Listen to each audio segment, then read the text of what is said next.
कांग्रेस के शहजादे जी ने कल बेबाकी से एक बात कही है और ये वो बात है जिस बात के आधार पर हम तो वर्षों से कह रहे थे कांग्रेस दलित एसटी एससी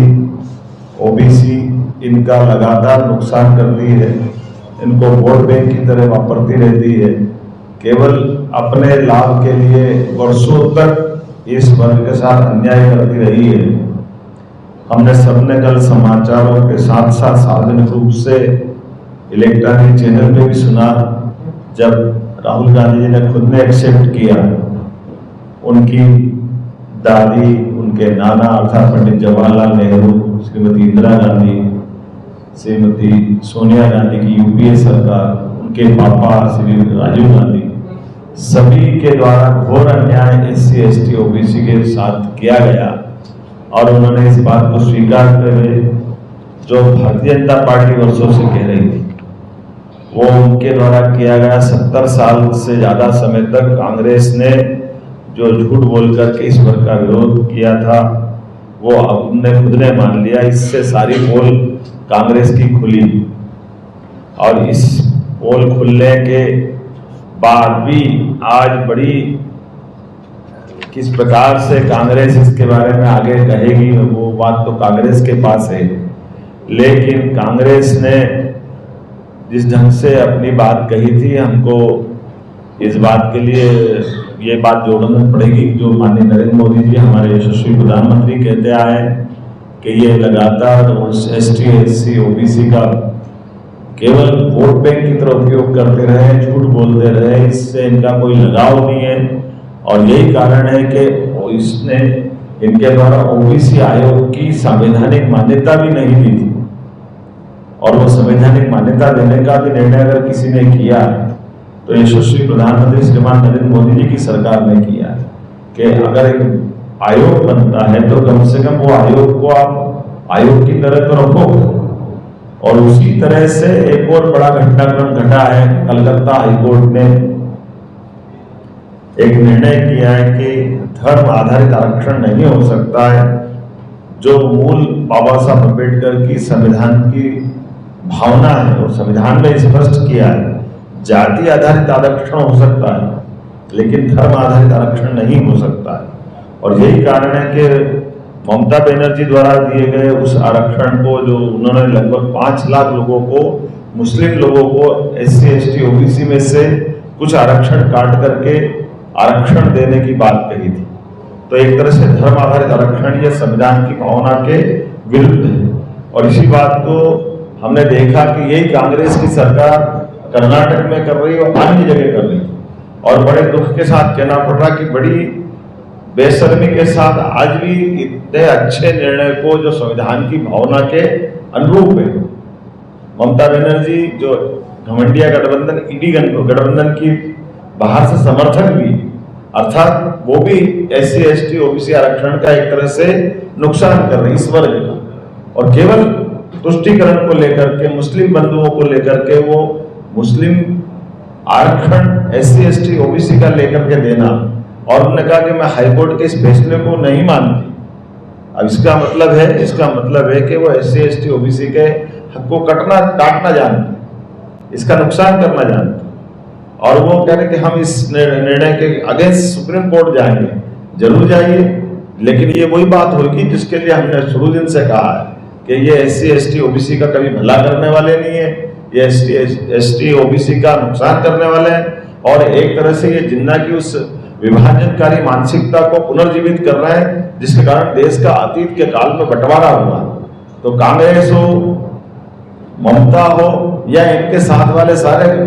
इनके घमंडिया गठबंधन के अलग लोग हो, ये हमेशा एससी एसटी ओबीसी के हक पे डाका डाल रहे हैं, बुरा कर रहे हैं और इसी तरह से केवल जनता को भ्रमित करते हैं। और हम सब जानते हैं इस बात कि जो वहां कर्नाटक और आंध्र प्रदेश में हुआ वो अभी कलकत्ता का फैसला अपने आप में बताता है कि इनने भी गलत किया है और इस बात को जब हम लेकर के सबके बीच आते हैं तो ये भारतीय जनता पार्टी के बारे में उल्टी बात करते हैं। मुझे इस बात के लिए कहने में कोई गुरेज नहीं है। क्या ये कांग्रेस की सरकार ने अलीगढ़ मुस्लिम यूनिवर्सिटी जामिया मिलिया इस्लामिया जैसे शिक्षण संस्थान में भी ओबीसी, दलित और आदिवासियों का इन्होंने आरक्षण खत्म किया है। इसका अर्थ ये है कि कांग्रेस को अतीत के काल में की गई गलती से भी माफी मांगना चाहिए। और तो इनके अतीत के पाप इतने खराब हैं कि जिसकी जानकारी हम रखते भी हैं, दोबारा दोहराते भी हैं। इन्होंने कांग्रेस हो या इनके साथ वाले गठबंधन, संविधान निर्माता डॉक्टर भीमराव अंबेडकर जी के साथ भी इनने सदैव अन्याय किया। कांग्रेस ने उनके जीते जी संसद में पहुंचने के सारे दरवाजे बंद किए, उनको चुनाव में जीतने नहीं दिया, इसलिए वो पार्लियामेंट का इलेक्शन नहीं जीत पाए। हमेशा कांग्रेस ने उसका विरोध किया। और तो और नेहरू जी हो, पंडित नेहरू हो पहले प्रधानमंत्री, या बाद में उनकी पुत्री कांग्रेस की तत्कालीन अध्यक्ष और प्रधानमंत्री श्रीमती इंदिरा गांधी, इन्होंने भारत रत्न भी खुद को दे दिया, अपने आप को दे दिया। लेकिन भारत रत्न जो जिसके हकदार थे डॉक्टर भीमराव अंबेडकर, उनको भारत रत्न नहीं दिया। मुझे इस बात को कहने में, जनता के सामने लाने में, चूंकि लोकसभा का चुनाव चल रहा है और ये हमारी अपनी बातों को लेकर के जनता में जाने का यही ठीक समय है। हमने कहा था कि बाबा साहब अंबेडकर का भी ये विरोध करते रहे, आरक्षण के मामले को लेकर के भी ये जिस ढंग से संविधान निर्माण का भी श्रेय बाबा साहब को नहीं देते थे, उसी प्रकार से आरक्षण का भी दुरुपयोग SC ST OBC के खिलाफ कांग्रेस और इनके साथ वालों ने किया। उसी प्रकार से बाबा साहब अंबेडकर का भी सम्मान अगर करने का मौका आया तो सम्मान किया भारतीय जनता पार्टी की सरकार ने, जिन्होंने उनको भारत रत्न दिया। मुझे इस बात के लिए और एक बात जोड़ना कि आपके सामने कहने में कोई गुरेज नहीं होगा कि पार्लियामेंट के अंदर भी बाबा साहब भीमराव अंबेडकर का तेल चित्र लगाने का भी अगर मौका आया तो इन्होंने विरोध किया और भारतीय जनता पार्टी की सरकार में ही उनका तेल चित्र लगा है, जिसने इतना बड़ा योगदान दिया। मैं यहाँ गया जी की धरती पर बोध गया पे बुद्ध पूर्णिमा पे बड़ी जवाबदारी के साथ कहना चाह रहा हूँ कि देश के अंदर आपकी दलों की सीमा अलग अलग हो सकती है, आपके मतभेद अलग हो सकते हैं, लेकिन कोई इतना बड़ा योगदान करे जैसे बाबा साहब भीमराव अंबेडकर ने लोकतंत्र का, खास करके संविधान निर्माण का जो उनका अपना योगदान है, एक बड़े वर्ग के आरक्षण को लेकर जो उनने लड़ाई लड़ी थी, उनके बारे में जो कांग्रेस ने किया है, ये बहुत दुर्भाग्य की बात है। मैं जानता हूं बाबा साहब ने स्वयं ने पंजाब में एक रैली में कहा था कि पंडित नेहरू ने दलितों पिछड़ों के लिए कभी कुछ नहीं किया, और शुरू से इनकी कांग्रेस की मानसिकता ही ऐसी रही है। चाहे रंगनाथ मिश्र कमेटी हो, सच्चर कमेटी हो, हर बार कांग्रेस ने दलितों, पिछड़ों, आदिवासियों का उपयोग तो किया है, लेकिन कभी उनके बारे में अपने द्वारा कुछ किया हो,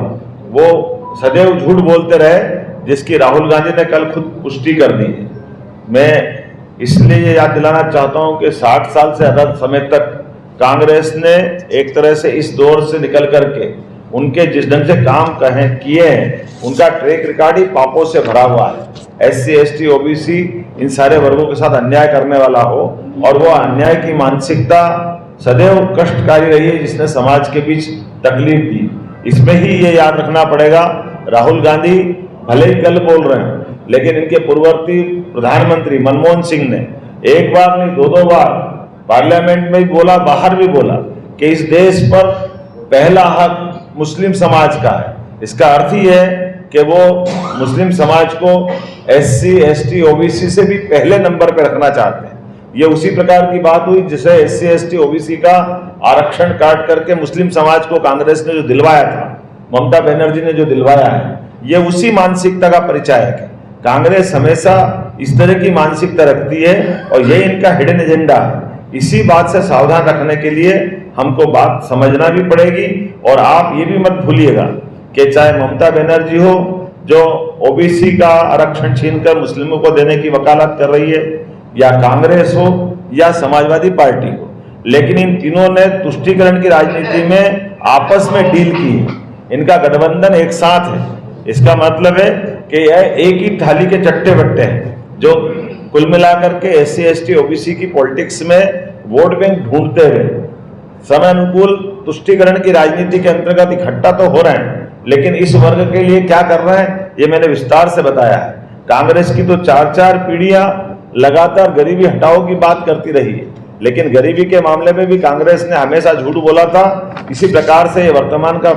परिदृश्य था। मुझे इस बात को कहने के लिए आज यहाँ मौका मिला था। उसके उलट भारतीय जनता पार्टी की सरकार है जिसने गरीबी हटाओ की केवल बात नहीं कही। माननीय मोदी जी ने कहा कि हमको आप केवल नेतृत्व दीजिए, और आज परिणाम आया है कि भारतीय जनता पार्टी की सरकार, माननीय प्रधानमंत्री जी की सरकार ने 25 करोड़ से ज्यादा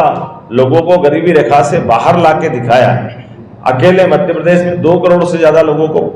अपने यहाँ मध्य प्रदेश में गरीबी रेखा से बाहर लाए। मैं आपके माध्यम से अपनी बात पहुंचाने के लिए आज प्रेस में आया था, और मुझे इस बात का संतोष भी है कि जिस प्रकार से राहुल गांधी ने अपने परिवार में किए गए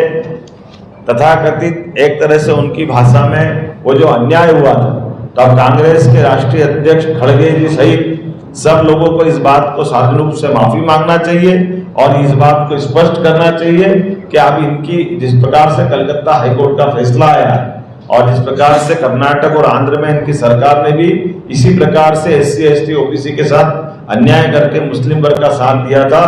जितनी बातें थी वो अब हाईकोर्ट के फैसले में बहुत स्पष्ट आई है। और मैं अपनी तरफ से इस बात को कहना चाहूंगा कि चुनाव की इस बेला में जब ये बातें सारी स्पष्ट हुई है, तो अब इनकी अपनी पार्टी की तरफ से तुरंत अपना स्पष्टीकरण भी आना चाहिए और SC ST OBC से माफी मांगना चाहिए देश भर में कि हाँ, हमसे गलती हुई है। जो सार्वजनिक रूप से राहुल गांधी ने कहा, मैं समझ सकता हूं कि लोकतंत्र में अगर आपके द्वारा की गई कोई गलती अतीत के काल में हुई है और आप उसको एक्सेप्ट कर लो, तो आपको तुरंत अपना स्टैंड क्लियर करना चाहिए। यही बात रखने के लिए मैंने आज प्रेस कॉन्फ्रेंस बुलवाई थी और अपनी बात विस्तार से कहने का प्रयास किया। और एक तरफ हमारी पार्टी है जो शुरू से कहती आई है, सबका साथ, सबका विकास, सबका विश्वास, सबका प्रयास। ये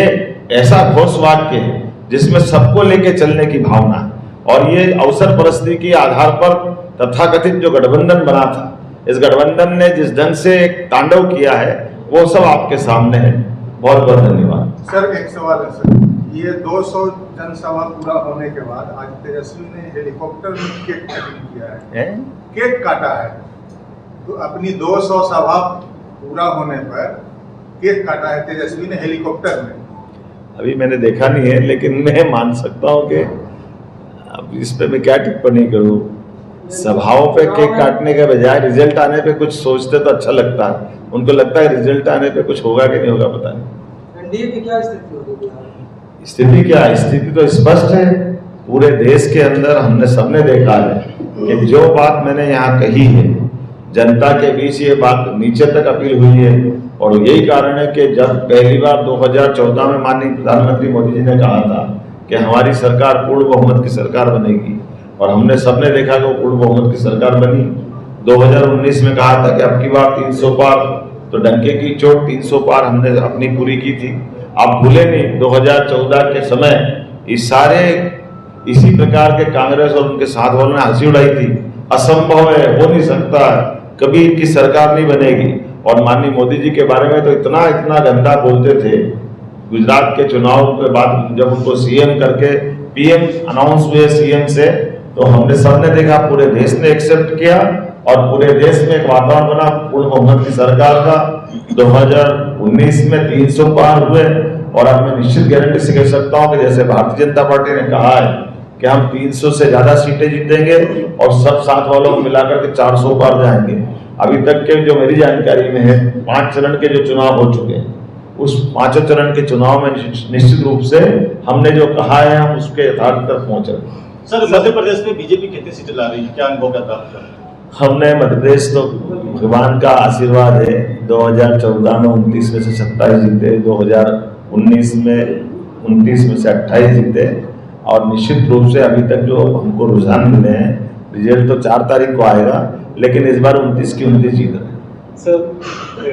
2 सवाल है मेरे। आपने कांग्रेस पे पूरा अभी हमलावर रहे, लेकिन लोकसभा चुनाव में आपके राज्य में कई एक ऐसे नेता थे जो कांग्रेस में थे, बसपा में गए और फिर आपके यहाँ आए, तो वो कितने रिलायबल हैं आपके लिए? मुद्दा ये है कि अभी हमने जिस विषय पर रखा है, अभी आप इसी से जुड़ी हुई बात करें।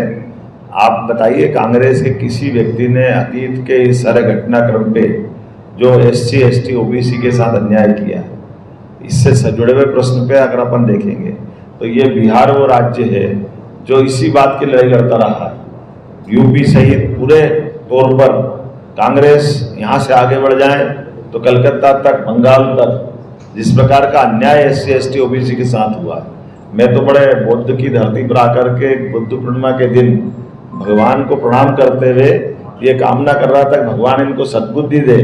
और ये महात्मा बुद्ध की धरती है और ऐसा मान के चलते कि सनातन संस्कृति का भी ये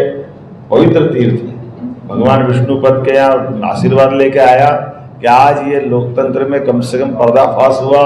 इतनी सारी गड़बड़ियों का जो कांग्रेस, ममता बनर्जी या इनके साथ वाले सारे लोग कर रहे हैं, और ये दूध का दूध पानी का पानी हुआ और जनता को समझ में आएगा। चलिए, मुझे लगता है कि आज मेरी बात पूरी हुई। आप सबसे मिलकर अच्छा लगा। बहुत बहुत धन्यवाद।